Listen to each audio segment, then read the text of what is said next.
ตัวเลขบนกล่อง UPS ที่เราเห็นเนี่ยตัวเลขไหนกันแน่ใครเคยสงสัยบ้างถ้าเรามาดูตัวเลขบนกล่องนะเราจะเห็นว่า 1,000 VA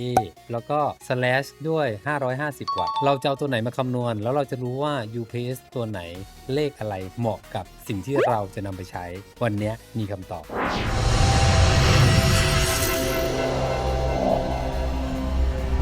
Gear Gadget Tech สวัสดีครับผมโอจาก GTT นะวันนี้ Gear Talk เราจะมาชวนคุยกันเรื่องของ UPS ว่า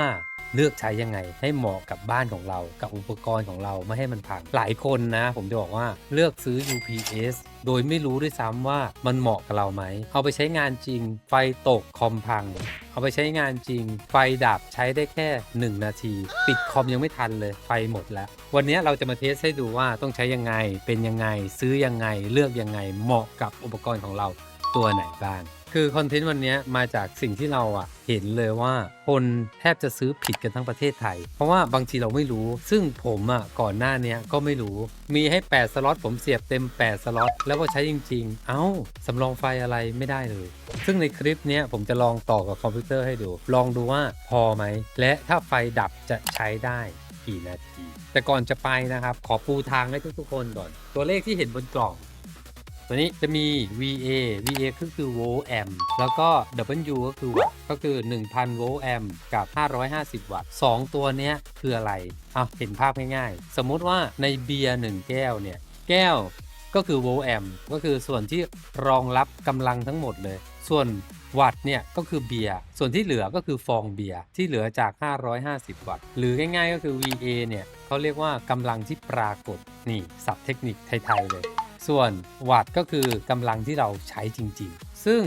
อัตราส่วนของตัวนี้ก็จะมีค่าหนึ่งที่จะนำมาคำนวณเรียกว่า power factor ตัวเนี้ย 1,000 โวลต์แอมป์ได้ 550 วัตต์ดังนั้น power factor เขาอยู่ที่ 0.55 ก็คือเอา 1,000 คูณ 0.55 ก็จะได้วัตต์ทำไมเนี่ยคนขายเขาชอบเอาตัวเลขเยอะไว้ก่อนตัวเลขน้อยไว้ข้างหลังเพราะว่าเป็นเรื่องของ marketing อันนี้เราไม่ต้องไปสนใจเรารู้แค่ VA กับวัตต์ก็พอเดี๋ยวเราจะลองเทสเสียบเราเตอร์นะครับกับคอมพิวเตอร์เข้าแล้วเดี๋ยวตอนท้ายคลิปเดี๋ยวผมจะลองถอดปลั๊กให้ดูว่ามันจะสแตนบายได้กี่นาทีขาดชิ้นหนึงก็คือจอเดี๋ยวเอาจอมาเสียบแล้วก็เปิดให้ดูเลย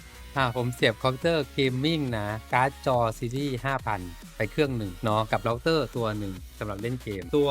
มิเตอร์เนี่ยวัดได้ประมาณ100 วัตต์เนาะในตอนนี้นะซึ่งเรายังไม่ต่อจอยังไม่ได้รันโปรแกรมก็คือให้แค่ไฟมันวิ่งเข้าเครื่องเนาะอันเนี้ยเราเสียบทั้ง2ตัวผ่าน UPS ตัวนี้นะทุกคนอันนี้คืออะแดปเตอร์ของเราเตอร์แล้วก็นี่เป็นสายของคอมพิวเตอร์เดี๋ยวเราจะมาเสียบจอเพิ่มกันหนึ่งถ้าเราดูจากตัวเลขนะคอมพิวเตอร์กับเราเตอร์เนี่ยกับกำลังไฟ550 วัตต์ที่เขาให้มาในไซส์นี้นะถือว่าถ้าเสียบใช้งานไว้ปกติเนี่ยสบายเหลือๆเพราะจริงๆมันต้องอยู่ที่ 0.55 กิโลวัตต์แต่เนี้ยวิ่งไปที่ 0.1 กิโลวัตต์ Power Supply Cyber Power UT 1000 ตัวเนี้ยด้านหลังนะทุกคนเขาจะมีสล็อตด้านละ2 แถวต่างกันยังไงก็คือว่าทั้ง2แถวเนี่ยมีส่วนที่เหมือนกันก็คือว่ามีตัวกันไฟกระชากเรียกว่าเซิร์ชแต่ความต่างของอีกแถวหนึ่งคือว่ามีแบตเตอรี่เลี้ยงดังนั้นเนี่ยเราเวลาซื้อไปนะครับเราต้องดูดีๆว่าด้านไหนมีแบตเตอรี่ไหมก็คือกรองไฟเข้าอย่างเดียวส่วนอีกด้านหนึ่งไม่มีแบตเตอรี่เนาะแสดงว่าเวลาไฟตัดเนี่ยไฟก็จะดับด้วยกันแค่ไฟกระชากแต่ถ้าสมมติมีแบตเตอรี่นะครับถ้าไฟดับแสดงว่ายังสามารถเลี้ยงไฟได้ดังนั้นเนี่ยถ้าสังเกตดีๆนะผมจะเสียบแค่แถวด้านนี้เพราะด้านนี้เป็นแบตเตอรี่เสิร์ชส่วนที่ไม่เสียบด้านนี้เพราะเป็นเสิร์ชอย่างเดียวไม่มีแบตเตอรี่แล้วก็การใช้งานแบตเตอรี่นะทุกคนเหมือนกับโทรศัพท์มือถือเลยก็คือว่าพยายามอย่าให้มันเต็ม 100% แช่นานๆไม่งั้นอายุแบตเขาเนี่ยจะหมดไวอันนี้เป็นความรู้แล้วกันจะไปปรับใช้ยังไงก็ไปดีไซน์กันแล้วมารายละเอียดเรื่อง UPS นะมันจะมีคลื่นของสัญญาณไฟฟ้าเนี่ยที่ต่างกันคลื่นสัญญาณไฟเนี่ยจะบอกว่ากระแสไฟฟ้าที่เราเห็นเนี่ยทั่วไปเนี่ยมันมีลักษณะการเข้ามาเนี่ยเหมือนกันแต่ว่าเวลามันกระจายส่งเนี่ยไม่เหมือนกันไฟฟ้าที่เราใช้ปกติเนี่ยเขาเรียก pure sine wave ก็คือเป็นสัญญาณไฟเพียวๆเลยลักษณะของคลื่นสัญญาณไฟก็จะเป็นโค้งเนาะเป็นโค้งเนี่ยเขาเรียกคลื่นโค้งแต่เวลามันผ่าน UPS เข้ามาเนี่ย UPS ตัวเนี้ยพอผ่านแบตเตอรี่สัญญาณจะเปลี่ยนเป็นแบบ ขั้นบันไดหรือว่าแบบ Simulate Sine Wave เนาะก็คือสัญญาณไฟที่สังเคราะห์ขึ้นมาใหม่ซึ่งข้อดีของ Simulate Sine Wave ก็คือว่ามันจะเข้ากับเครื่องใช้ไฟฟ้าที่ใช้ไฟบ้านได้แต่ถามว่าถ้ารุ่นแพงๆไปเลยซึ่งตัวเนี้ยราคาแบบพบหาได้อะราคาแบบมิตรภาพก็จะได้ Simulate Pure Sine Wave สามารถใช้กับคอมได้ใช้กับเครื่องใช้ไฟฟ้าที่เซนซิทีฟได้หมดแล้วข้อดีอีกอย่างหนึ่งก็คือตัวนี้มันมีเซิร์ชใช่ไหมหมายความว่ามันป้องกันไฟกระชากดังนั้นเนี่ยไฟที่ผ่านเครื่องเนี่ยมันก็จะไม่กระชากหมายความว่าคอมเราเนี่ยเวลาไฟ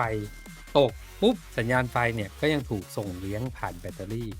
ในลักษณะของ Simulate Sine Wave อยู่เวลาไฟที่มันดันขึ้นมาฟ้าผ่าเปี้ยงไฟกระชากดันขึ้นมาโครมชุดใหญ่ผ่านตัวนี้ปุ๊บมันก็จะกรองไฟให้เป็นสัญญาณนิ่งๆเหมือนเดิมขั้นบันไดเหมือนเดิมแล้วก็มีเรื่องpower supply รุ่นใหม่ๆของปัจจุบันมันจะมีสเปคแตกต่างจากเจเนอเรชันก่อนหน้าเนี่ยชื่อ Active PFC จะส่งผลยังไงกับคอมเวลาที่มันสลับสัญญาณไฟฟ้าจากคลื่นไฟฟ้าปกติมาแบตเตอรี่เนี่ยพวก power supply ของคอมรุ่นใหม่ๆนะมันอาจจะยังงงอยู่ต้องระวังนิดนึงนะใครเจออาการแบบอยู่ดีๆ restart เครื่องเองไอ้พวกเนี้ยส่วนหนึ่งมาจากสัญญาณไฟด้วยเหมือนกันซึ่งตัวเนี้ยในสเปคเขาไม่ได้เขียนมานะรองรับ Active PFC หรือเปล่าเดี๋ยววันนี้เรามาลองกันดูเนาะเดี๋ยวผมจะลองตอนท้ายคลิปให้ดูแล้วอีกเรื่องหนึ่งนะครับที่ไม่มีบอกในสเปคก็คือว่าตัวเนี้ยเขาไม่มีพอร์ต USB ถ้าเราสังเกตนะก็จะเป็นแบบเต้าเสียบหมดเลยทั้ง8ช่องสมัยนี้เวลาที่มีพอร์ต USB เนี่ยมันจะมีฟังก์ชันหนึ่งซึ่งในรุ่นแพงกว่านี้ของ Saber Power เนี่ยเขามีให้ก็คือว่ามันจะสั่งปิดเครื่องให้เองอัตโนมัตินะครับเสียบเข้ากับคอมพิวเตอร์ปุ๊บเราก็ตั้งคำสั่งได้ผ่านแอปพลิเคชันซึ่งตัวนี้มันเป็นตัวแบบมิตรภาพมันจะไม่มีฟังก์ชันแบบพวกแอปพลิเคชันเข้ามาตรวจสอบหรือว่าอะไรแต่ตัวหน้าจอมอนิเตอร์เนี่ยก็ยังดูได้ว่าไฟวิ่งเท่าไหร่อย่างตัวเนี้ยเราจะเห็นเลยว่าไฟบ้านมา220 230อย่างตัวเนี้ยที่เราวัดนะครับเราใช้ตัววัด2ตัวก็คือตัวของเครื่องเองอันนี้คนละค่ายนะแต่ตัววัดสัญญาณเนี่ยใกล้เคียงกันตัวนี้เขียน230ตัวนี้เขียน231นิดหน่อยนะความคลาดเคลื่อนเรียกว่า standard กลับมาที่พอไม่มี USB ปุ๊บ restart เครื่องไม่ได้หรือปิดเครื่องไม่ได้เกิดอะไรขึ้นหมายความว่าถ้าเราไม่อยู่บ้านเนี่ยไฟใน UPS ตัวเนี้ยก็จะถูกใช้จนเหลือ 0% แล้วมันก็ตัดไปถ้าใครมีงบหน่อยอาจจะไปเล่นรุ่นใหญ่ขึ้นก็ได้คำสั่งให้ปิดคอมพิวเตอร์ก่อนได้เอามาเลี้ยงเราเตอร์ให้ตอนที่เราไม่อยู่แล้วคำถามว่าก็อยากได้อยากได้ตัวเนี้ยราคามันดีเหลือเกิน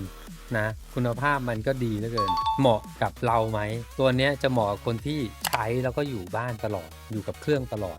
ไม่ใช้ก็ปิดคอมอันนี้เหมาะแต่ถ้าสมมุติว่าเราต้องเปิดทิ้งไว้นานๆเช่นเราปล่อยโลโก้ AI ทำงานไว้ที่บ้านอันเนี้ยอาจจะต้องเอาตัวใหญ่ขึ้นอีกเรื่องหนึ่งที่ต้องอธิบายให้ชัดเจนนะครับก็คือตัวเนี้ยแบตเนี่ยรีเพลซไม่ได้ก็คือเราแกะเปลี่ยนเองไม่ได้นะทุกคนแต่ถ้าอยากเปลี่ยนนะครับส่งเข้าศูนย์เซอร์วิสให้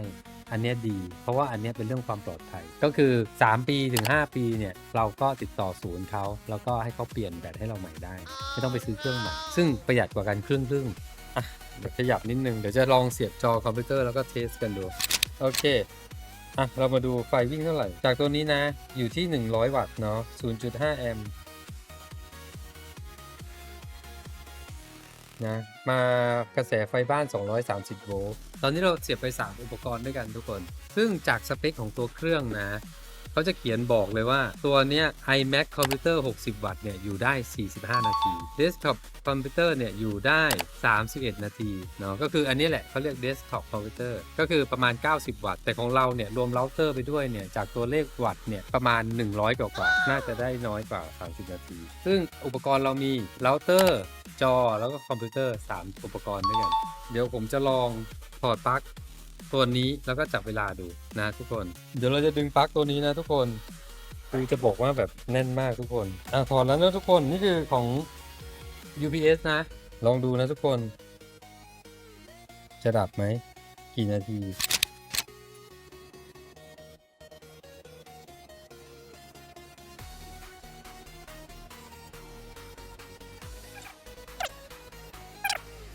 เฮ้ยทุกคนพอมันเปลี่ยนกระแสไฟ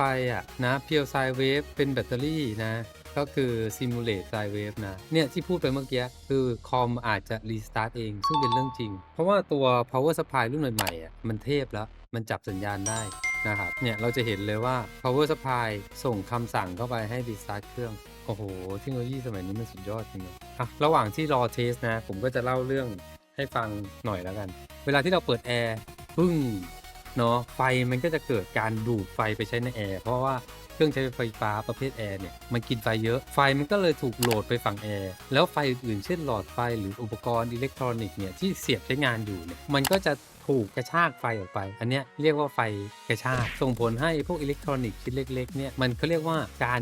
ตัดก่อนทางอิเล็กทรอนิกส์เนาะทำให้เครื่องใช้ไฟฟ้าเนี่ยทำงานได้ไม่เต็มประสิทธิภาพโดนบ่อยๆเนี่ยมันก็จะเกิดการรวนได้ง่ายพวกเนี้ยสำคัญมากเลยยิ่งอุปกรณ์แพงๆนะควรจะมี UPS แล้วใน UPS เนี่ยเขาจะมีเขาเรียกว่า AVR Automatic Voltage Regulation เขาจะปรับแรงดันไฟฟ้าให้โดยอัตโนมัติเวลาสมมติเราเสียบคอมผ่าน UPS ใช่ไหมทุกคนไฟมันกระชากบึ้มแต่ไฟที่วิ่งผ่านมาออกเนี่ยมันจะสมูทดังนั้นเนี่ยมันจะยืดอายุการใช้งานของเครื่องใช้ไฟฟ้าที่เราใช้เนี่ยผ่าน UPS ทุกตัวให้พังยากขึ้นแล้วก็มันจะมีตัวกรองสัญญาณพวก EMI คลื่นแม่เหล็กต่างๆเนาะไม่ให้มีสัญญาณรบกวนเข้ามาในเครื่องใช้ไฟฟ้าของเราด้วยพวกนี้ละเอียดอ่อนทุกคนถ้าสมมติว่าพอจะมีงบเนาะให้คุ้มค่ากับอุปกรณ์ไฟฟ้าพวกคอมพิวเตอร์อะไรก็ตามที่มันมีราคาผมคิดว่าสำคัญแล้วคำถามที่คนเนี่ยยังสงสัยเลยถ้าสมมุติว่าเรามี power station อะ power station คืออะไรก็คือ power bank ตัวใหญ่ไว้สำรองไฟเลี้ยงซึ่งโดยปกติเนี่ยเขาก็จะใช้แทน UPS กันบ้างแต่จริงๆเนี่ยฟังก์ชันการทำงานเนี่ยไม่เหมือนกันนะทุกคนเขาเรียกว่ามันทำงานคนละหน้าที่กันคนละฟังก์ชันกันเหมือนเราเอาโต๊ะกับเก้าอี้มาใช้มันคนละฟังก์ชันกันไม่เหมือนกันยังไง UPS เนี่ยเวลาที่ไฟตกเนี่ยถ้าเราเสียบปลั๊กอยู่ไฟยังไม่ตกมันจะใช้ไฟบ้านปกติแม้เราจะต่อพอร์ตแบตเตอรี่ก็ตามนะมันก็จะใช้ไฟบ้านแต่ถ้าไฟตัดไฟขาดเนี่ยมันจะสวิตช์มาใช้แบตเตอรี่มันมีจังหวะสวิตช์ซึ่ง power station เนี่ยไม่มีใช้แบตเลี้ยงล้วนๆชาร์จไปใช้ไปแต่ข้อดีของ power station ก็คือมันลูกใหญ่กว่าแบตมันใหญ่กว่ามันก็จะสำรองได้นานกว่าอย่างสายแคมปิ้งเนี่ยเอาไปลูกนึงเนี่ยใช้ได้เป็นคืน2คืนเนาะ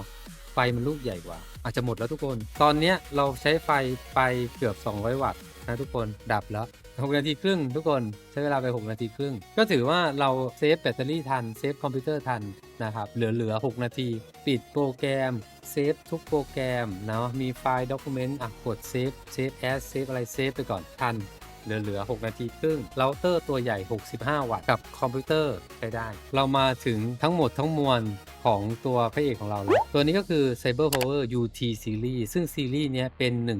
1,000/550 วัตต์ซึ่งผมจะบอกว่าราคาดีมากเฟิร์สเห็นในบ้านเรานะมีตั้งแต่พันต้นๆไปจนถึงพันกลางๆเรียกว่าไม่แพงเลยนะครับถ้าได้ยี่ห้อนี้นะ Cyber Power นะทุกคนแล้วเวลาที่มีปัญหานะตัวนี้เป็นประกัน2 ปีแบบ On-site Service เสียปุ๊บโทรศัพท์เขาขับรถมาดูให้ที่บ้านอันนี้เขาเรียกว่า On-site Service 1,000 กว่าบาทได้ On-site Service ทุกคนการใช้งานชาร์จตอนแรก6 ชั่วโมงหลังจากนั้นเนี่ยก็เสียบไปใช้ไปเต้ารับเป็นแบบ8 ช่อง8 สล็อตแบ่งเป็นแบตเตอรี่เซิร์ช4 สล็อตเป็น Search Only 4 สล็อตเราซื้อปลั๊กอย่างเงี้ยผมจะบอกว่าตัวหนึ่ง2,000 กว่าบาทมีเสิร์ชเหมือนกันแต่ไม่มีแบตเตอรี่มีตัววัดไฟกระชากให้เหมือนกันเนาะมี Search เหมือนกันแต่อันเนี้ยมีแบตเตอรี่ให้ด้วย1,000 กว่าบาทแล้วก็มีจอ LCD ให้ตรงนี้เราดูได้ว่าไฟบ้านเราวิ่งเท่าไหร่มายังไงนะครับมาดูน้ำหนักตัวเนี้ยเห็นเล็กๆแบบนี้ทุกคนว่ากี่กิโลให้ทายตัวเนี้ย 4.7 กิโลเหมือนจะเบานะ4 กิโลนะทุกคนขนาดนะครับความกว้าง84 มิลลิเมตรสูง174ยาวนี่หน้าจดหลังเนี่ย280 มิลลิเมตรเวลาที่เราไปวางในซอกข้างๆโต๊ะคอมมันไม่เตอะตาแล้วก็รุ่นนี้นะครับตัวถังสีดำจอ LCD ใหญ่เตะตานะครับกดดูค่าต่างๆได้เนาะเปิดปิดได้ก็ถ้าใครนะครับที่คิดว่าเฮ้ยซื้อมาตลอดเลยแต่ไม่เคยรู้เลยว่าใช้งานยังไงต้องคำนวณยังไงสงสัยยังไงพิมพ์มาถามได้ก็วันนี้ GGT นะครับเราเปลี่ยนชื่อช่องเป็น Gear Gadget Tech นะครับเรารีวิวมากขึ้นสโคปกว้างขึ้นนะถ้าใครอยากให้รีวิวอะไรนะครับก็คอมเมนต์มาบอกฝากกดไลค์กดแชร์กด Subscribe ให้ GGT ด้วยนะครับวันนี้โอลิเวอร์ไปก่อนสวัสดีครับคีย์บอร์ดกับเมาส์ต้องมาด้วยหรือว่าเปิดได้เลยเสียบให้เปิดก็พอถ้าไฟดูดมึงถีบกูเลยนะให้ฟิลเลยนะอย่าให้คุณโดนไฟดูด